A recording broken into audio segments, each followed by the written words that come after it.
जय हिंद दोस्तों। तो आज हम इस वीडियो में देखेंगे अर्धवार्षिक परीक्षा कक्षा 10 की, जो कि कुछ दिन बाद होने वाला है। ज़्यादा से ज़्यादा आप इसी महीने में लगभग शुरू होगा। तो आप इस वीडियो को लास्ट तक ज़रूर देखिए।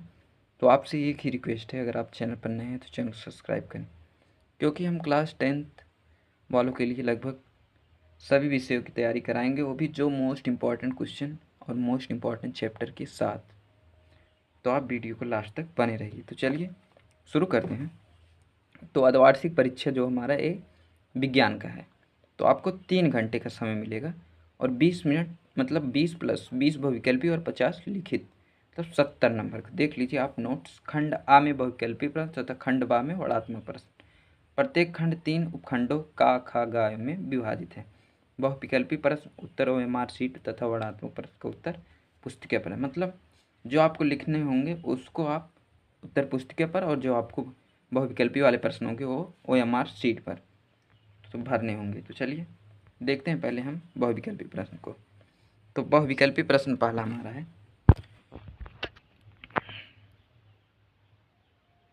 थोड़ा छोटा करना पड़ेगा।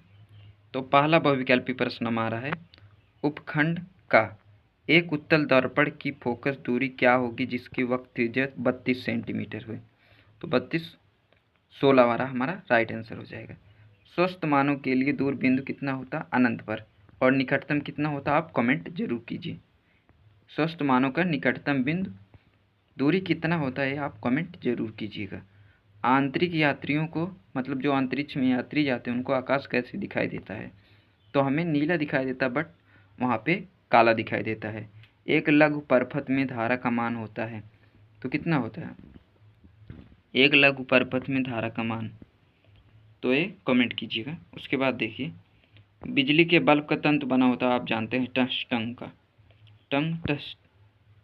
समतल दर्पण की फोकस दूरी तो अनंत पर होगी। उसके बाद देखते हैं, उसके बाद हमारा अगला है, मानव नेत्र द्वारा प्रतिबिंब बनता है। तो प्रतिबिंब जानते हैं आप कहाँ पे बनता है, रेटिना पर। उसके बाद निम्नलिखित में कौन सा तत्व, मतलब धात्विक तत्व है, तो हमारा पी। उसके बाद यूरोनियम हमारा रेडियो एक्टिव तत्व हो जाएगा। सल्फर डाइऑक्साइड का जलीय विलयन, तो सल्फर डाइऑक्साइड का अम्लीय। क्षार विलयन का पीएच मान तो कितना होगा, 7 से कम होगा हमारा। उसके बाद क्षारक के साथ हल्दी का रंग होता है, तो कितना कैसा होता है, भूरा है लाल। 25 डिग्री सेल्सियस ताप पर जल का आणविक गुण होगा, तो कितना होगा, ये कमेंट जरूर कीजिए। उस तो 25 ताप पर जल का आणविक मतलब मान कितना होगा, पीएच मान, तो 7 हो जाएगा। पित्त का निर्माण होता है तो यकृत यानी अग्नाशय। पित्त का निर्माण अग्नाशय में होता है।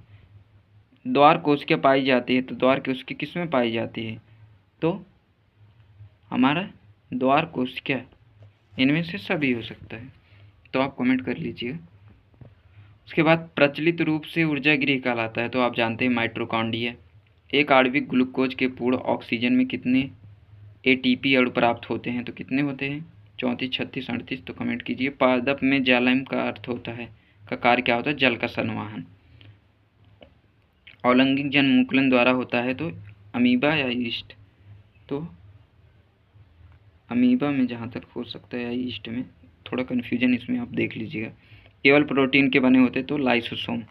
उसके बाद देखिए 15 सेंटीमीटर दर्पण, ये वाला दर्पण वाला सूत्र वाला आपको जरूर याद करने लेना होगा, क्योंकि ये बोर्ड में और अर्धवार्षिक दोनों में देता है। तो आप इसको पूरा एकदम, मतलब इससे जो दर्पण रिलेटेड क्वेश्चन है उससे जरूर याद कर लीजिए। उत्तल और अवतल दर्पण के कांच के प्रतिबिंब द्वारा श्वेत प्रकाश की विक्षेपण करिए, तो कितने कांच के जब श्वेत, तो उसमें तो 7 रंग, मतलब रैम्बो की तरह निकलता है। प्रकाश का परिवर्तन के नियम का उल्लेख।